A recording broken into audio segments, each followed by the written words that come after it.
Small cap வந்து போன மாதம் வந்து என்னென்ன செக்டாரில் இன்வெஸ்ட் பண்ணியிருக்காங்க, எது எக்ஸிட் ஆயிருக்காங்கன்னு தெரியுமா? அதே மாதிரி அவங்க எந்தெந்த ஸ்டாக்ஸ் வந்து என்ட்ரி ஆயிருக்காங்க, எக்ஸிட் ஆயிருக்காங்கன்றதை பார்க்கலாம். அதை பார்க்கறதுக்கு முன்னாடி நம்ம சேனலை ஃபாலோ பண்ணிக்கோங்க, சப்ஸ்கிரைப் பண்ணிட்டு லைக் பண்ணிட்டு ஷேர் பண்ணுங்கள். ஸ்மால் கேப் வந்து ரிஸ்க் தாங்க, நான் இல்லைன்னு சொல்லலை. அது வந்து லாங்கர் டேர்ம் தான், 5+ இயர்ஸ் இல்லை 8+ இயர்ஸ் தான் சொல்லுவோம். அதுவே அந்த ஃபண்ட் மேனேஜர் பார்த்தீங்கன்னா ஆன் அண்ட் ஏர், அதாவது வந்து அப்பப்போ செல்லிங் பண்ணி பையிங் பண்ணிட்டு தான் இருப்பாங்க போர்ட்ஃபோலியோவில். ஏன்னா அவங்க வந்து அந்தந்த அசட் கிளாஸ்க்கு ஏற்ற மாதிரி பிரித்து வச்சுட்டு இருப்பாங்க. அப்போ பார்க்கும்போது ஏப்ரல் மாதம் பார்த்தீங்கன்னா கிட்டத்தட்ட 19-20 ஃபண்ட் ஹவுஸில் நான் அனலைஸ் பண்ணியிருந்தேன். ஆட்டோ செக்டாரில், ஃபினான்ஸ் அண்ட் பேங்கிங்கில் ஆட் பண்ணியிருக்காங்க, அதாவது அக்குமுலேட் பண்ணியிருக்காங்க. இந்த பக்கம் எலக்ட்ரிசிட்டி செக்டார்ஸில் எக்ஸிட் ஆயிருக்காங்க. ஸ்டாக் ஸ்பெசிஃபிக்காக பார்த்தீங்கன்னா பிஎன்பி ஹவுசிங் அண்ட் ஃபினான்ஸில் ஆட் பண்ணியிருக்காங்க. எக்ஸிட் ஆனது பார்த்தீங்கன்னா கேவிபியில் எக்ஸிட் ஆயிருக்காங்க.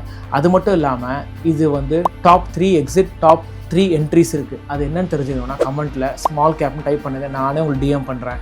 இதை பற்றி எப்படின்றத இன்டீரியலாக தெரிஞ்சுக்கணுன்னா மேலே தெரிய நம்பருக்கு கால் பண்ணுங்கள், எங்கள் டீம் வந்து உங்களுக்கு கைட் பண்ணுவாங்க.